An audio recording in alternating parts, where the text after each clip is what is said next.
Hey guys, welcome back to the podcast. I am Amanda. I'm Laura. And I'm Kendra. And again, here is my daily push to scroll down, like, and comment on our podcast. I wanted to highlight one that we just got this week from Sarah S750 that says, "Thank you.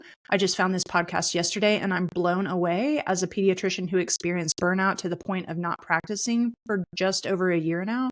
It's so nice to hear from people who understand this journey and are offering incredibly valuable tools to help address the underlying problems and promote overall wellness.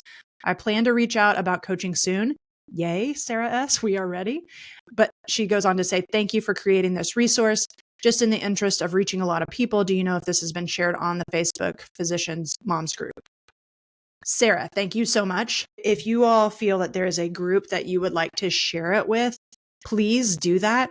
We have been particularly intentional about our own integrity and not trying to advertise ourselves on other people's platforms. And so that is something that you are allowed to do, but we have made the decision that we would like this to be organic traffic. And I don't know, how should we say it in a different way? I feel like I'm stumbling on this.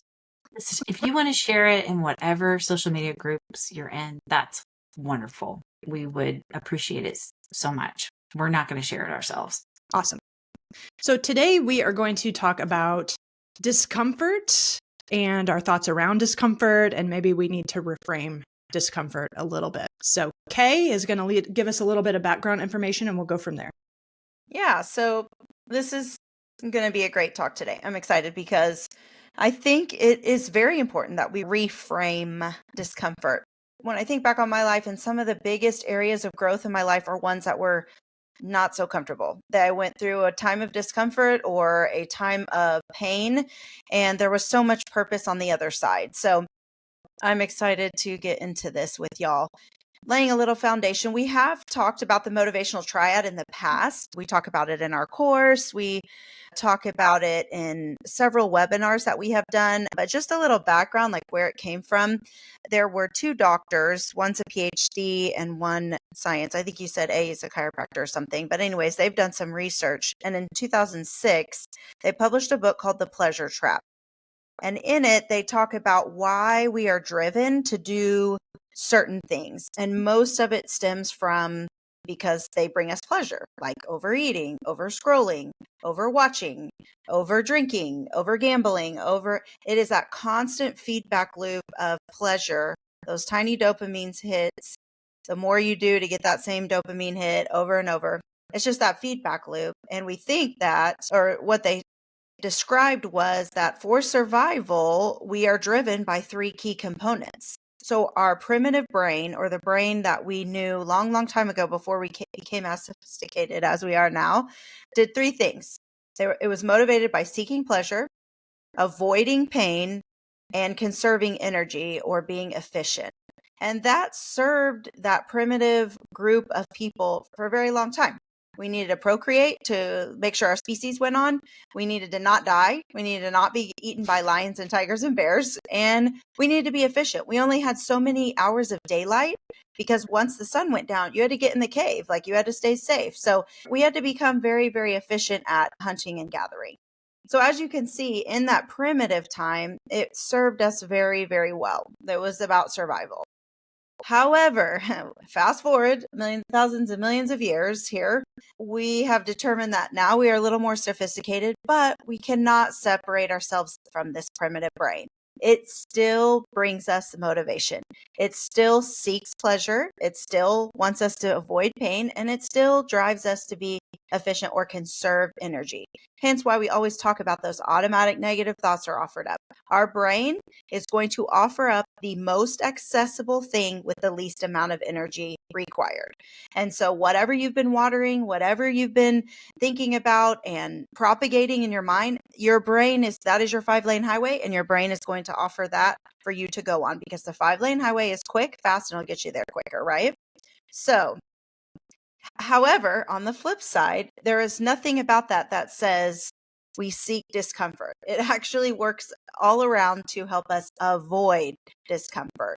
We're trying to stay safe. Anything that's uncomfortable or maybe promoting fear, anxiety is not something that your brain is comfortable in that environment. While the motivational triad, like I said, is great for survival mode and that primitive brain, it actually can impede our growth as a human being. And like we said, we are in the business of helping you create your best life. And that is not always A, easy, B, comfortable, or C, pleasurable. Sometimes it requires us to get a little bit uncomfortable, especially in that awareness phase, for us to really get down to the depths of it, to peel back everything else, get to the root of it, and then tackle it. In order to grow, we have to experience some pain, some discomfort, and then it's usually on the other side of that we find our purpose. And usually it's something to be said. It makes us more efficient, actually brings us joy in the end, and it actually helps us not go back to those places where it might not have been serving us as well. I always like to think of it like our brains are like a bad Epic upgrade. We didn't start fresh whenever we got the human component of our brain. We started with all of the remnants before it. And so like Jill Bolte Taylor, the Harvard PhD, says we are feeling animals that think rather than thinking animals that feel. So denying that we are motivated by these super useful evolutionary motivations, I mean, you can wish that it weren't true, but like to me, it's just more useful to be aware of like, oh, no wonder I am reaching for the cookies because I'm wanting to comfort myself because I don't like this uncomfortableness and I'm just trying to soothe myself. Like, makes sense. Like it's an awareness about that. But this motivational triad that they came up with in 2006 makes a lot of sense to me, explains a lot of my behaviors, but knowing it now helps me choose the path that I want to go down rather than just being on default mode. I will also say too, for that, like we just talked to our podcast that dropped not too long ago about forgiving yourself. Like that's also why we kind of go back to some of those things that we thought we were like delivered from or healed from or moved on from. That's also why sometimes that's like the definition of an addict. Like you are addicted to that thing that constantly was able to bring you pleasure. And even though you're working through it through a time and that discomfort time, you're still vulnerable to seeking out that thing that gave you pleasure. And so that's also why people keep asking themselves, or they punish themselves and say, why do I keep going back to this? Why do I keep doing this? And it's like, well, actually, it makes a lot of sense. You can't separate yourself out from part of your brain. So sorry. Yeah. Newsflash, you're not broken. Like this is just this is what human brains do. Yeah. Well, moving on from humans to one of my favorite niche topics, lobsters. I have some random niche topics that I'm into. A while ago, I saw a video on YouTube from Rabbi Abraham Twersky. He was also a physician, a psychiatrist that specialized in addiction. But I saw him talking about where he is waiting. He's describing waiting in a dentist's office and thumbing through a magazine and came across an article titled, "How Do Lobsters Grow?" It pointed out that lobsters are soft creatures with a hard shell, but that shell does not grow with them. It does not expand. And so in order for it to grow, it has to undergo the incredibly dangerous and exhausting process of it dissolving its old shell, which then I was reading, because then I had to go down another rabbit hole and find out more information about this. Like it leaves it so exhausted, it can barely walk after doing this whole thing. And you can imagine a super soft creature like that, who's tasty, as we all know, or maybe not all of us, but some of us know. That's super dangerous. That is not a time to be, doing spirit fingers or something and attracting a lot of attention to yourself. You're in a bad way right now. Anyway, it leaves it incredibly vulnerable to predators. And then not only does it have to dissolve its old shell, it has to grow a new one, only to then have to repeatedly do it multiple times throughout its life. But he talks about what is so interesting is that the stimulus to grow and to go through this horrendous process is the pressure. The animal finally gets enough pressure, enough discomfort, and feeling enough confinement that it becomes worth it to do the uncomfortable thing and do something and go grow. And he just mentions, like, if the lobster had an option of popping a Valium or going and popping open a bottle of wine or using comfort food or zoning out with TV or eating all the sugary snacks or whatever your default mode is to avoid your negative emotion, it would do it. And then the lobster would never grow, right? So it becoming uncomfortable is a good thing. It is the stimulus that makes it move through it and grow. So Rabbi Tversky says, times of stress are also times that are signals for growth. If we use adversity properly, we can grow through adversity. And it just, I think, is very revolutionary in my mind to realize like, oh, I'm feeling awful right now. Rather than that being a problem, like, oh, I wonder what this is trying to tell me. Like, what is it about this situation that I need to do something about or move through or whatever? What if it's not bad? What if it's just information? I'm uncomfortable for a reason and it's time to do something. I just think that's fascinating. I love that, because the reality is that's how we create any kind of change in our lives. We have to feel uncomfortable with what has been going on and notice it, and then we can make a change. I love the understanding that we have now too, that as we've been working on emotional granularity and learning how to provide words for the emotions that we feel, that when we can notice them and label them, their power over us dissipates, and then we can use them as tools to move forward into something new. I just love that. And of course, as physicians who go through training that really encourages you to just suck things up and push your emotions down, it's a skill that we really need to learn now. It's not something that many of us learned in our childhood. I think, at least when I grew up, people weren't saying, okay, well, let's label that feeling. It was more like, no, you shouldn't be mad. You shouldn't be sad. You've got such a great life. So now I think that kids being raised today are getting a little bit more training in being able to identify and experience both positive and negative emotion. But if you're a physician practicing now, odds are you didn't get that. So it's great news. We can learn it now. Discomfort really is such a huge part of the human experience, and it helps us grow and helps us learn things about ourselves and about the world around us. There's a research paper from Woolley and Fishbach that we'll reference in the show notes that theorized that people were encouraged to see discomfort as a sign of progress. It could be motivating. Traditionally, we see discomfort as a sign that there's a problem. But if we see it as an opportunity, or that it is part of our growth and progress, then we can experience it in a different way. I attended a class recently. It was by a psychologist at a university, and he was doing a whole series on building your best self. And he did a piece about musicians and the research that has gone into determining the most productive ways that musicians can practice and create their schedule. It was fascinating. The most elite musicians would have a biphasic practice. They would practice in the morning, they'd practice in the afternoon, and have a nap in between. And they would practice the most difficult pieces until it was very, very uncomfortable. And so this professor said, so now when my kids are playing piano and they're like, oh, it's so hard, I don't want to do it anymore. He's like, yes, perfect. Do it for 45 more minutes, because that's the sweet spot where growth and learning really ramp up.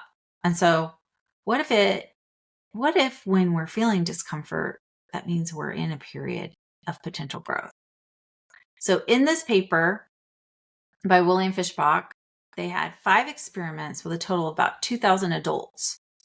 They tested this prediction across various areas of personal growth, like taking improvisation classes to increase self-confidence, engaging in expressive writing to process difficult emotions, becoming informed about the COVID-19 health crisis, opening oneself to opposing political viewpoints and learning about gun violence. So these are all obviously places where people can feel discomfort. And in one group, the people were encouraged to seek out the discomfort and see it as personal development. And they were told that feeling uncomfortable meant that the experiment was working. The other group was given some generic instructions to go learn something. Nothing really about feeling discomfort. So those encouraged to seek discomfort as a signal of self-growth were more motivated, engaged, persistent, and open to important information, even when it was hard to hear. I totally believe this. And even when we are talking to our clients about time management, we encourage them to find the thing that's the most uncomfortable, the thing we don't want to do, and do that first. Going back to that old Mark Twain saying, what is it? Like, if you have to eat a frog first thing in the morning, you won't have to do anything worse all day long. So just eat the frog first. Kira Newman wrote a Greater Good article summarizing this research, in which she says, all this research goes to show that we might be judging normal human experiences like nervousness, stress, and discomfort too harshly. While our inclination might be to avoid them, they seem to be a part of becoming better people and living a rich life. And I just want to say, I 100% know that this is true.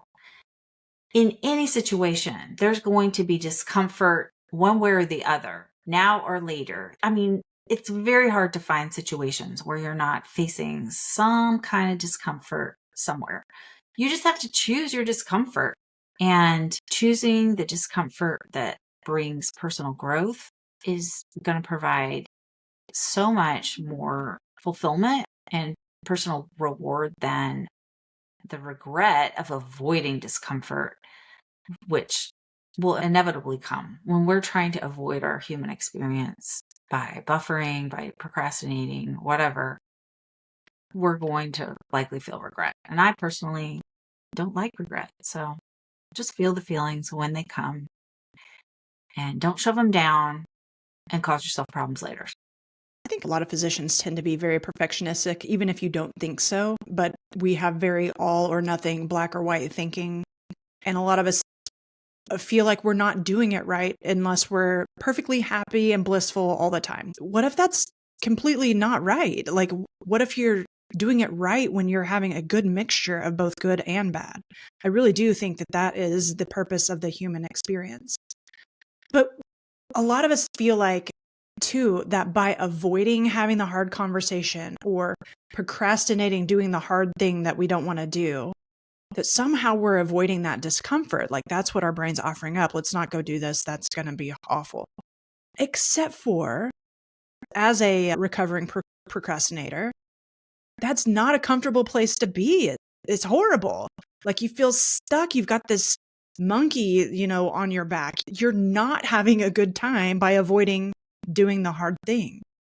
If you've ever been in a place where you just felt stuck, you're not avoiding discomfort at all. That's a miserable place to be.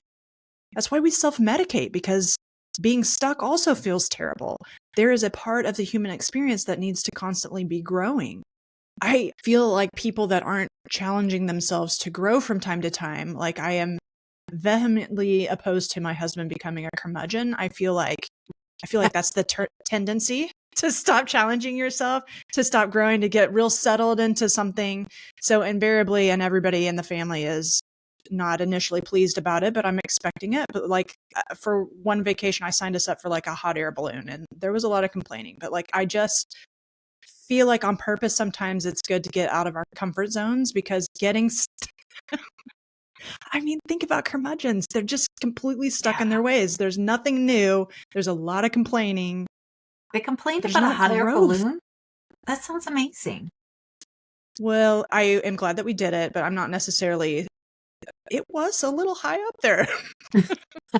Like, if I need to do that again, but I'm glad we did it.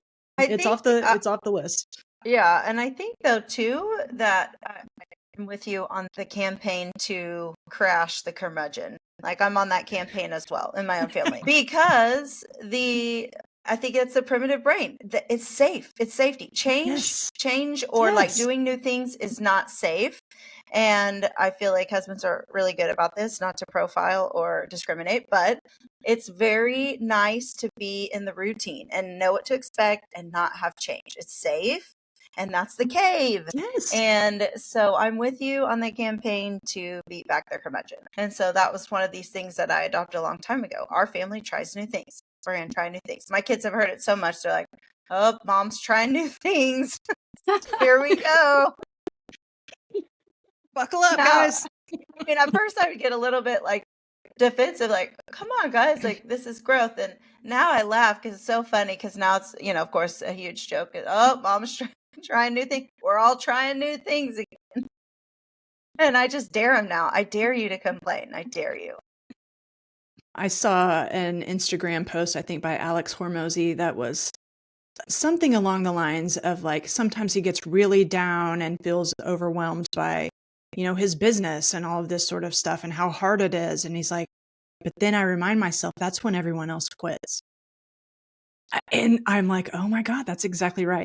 So there is a quote by George Adair that states, you probably heard of it, everything you've ever wanted is sitting on the other side of fear. And I would just take that a step further. It's like, maybe everything you've ever wanted is sitting on the other side of discomfort. And I think back in my life when I was the most burned out, it was just information. I needed to be trying new things. I needed to like look and see what's out there instead of just keeping my head down with my learned helplessness. And I'm happy at work now. It's not that I needed to quit medicine. It's just that I needed to do something. And David's done this before too, where like he was complaining about his job or whatever. Then he goes on a couple job interviews and he's like, you know what? I really like this job. Like sometimes it's just information. Like it's time to do something. It's time to find out something else. What if feeling uncomfortable is not a problem? It's just time to try something new. It's just information and you can do with it what you want to. I love reframing discomfort that way. Yeah. Yeah, that's good. Great conversation, and definitely let us just challenge you today, wrapping this whole thing up, that we would just have created an awareness, maybe, that the next time you do feel the feeling of, something that's uncomfortable, that the thought maybe not to run from it, or maybe not to bail, or maybe not to buffer from it, maybe just to sit with it and just let it tell you, listen to it. Like, what is this telling me? Where is this coming from? What is this situation that's invoking this? And then maybe it could be a time that you could actually utilize to take that next step, to grow closer to that best life, to seek out more information, like Amanda said. Thank you for listening today, and we are excited to announce that, backed by popular demand, our free webinar, What's the ICD-10 Code for Injury Sustained in a Dumpster Fire, will be live Wednesday, September 27th at 12 p.m. So join us. Click the link in the show notes to get signed up, or go to our website, www.thewholephysician.com, to find out more information. So until next time, you are whole, you are a gift to medicine, and the work you do matters.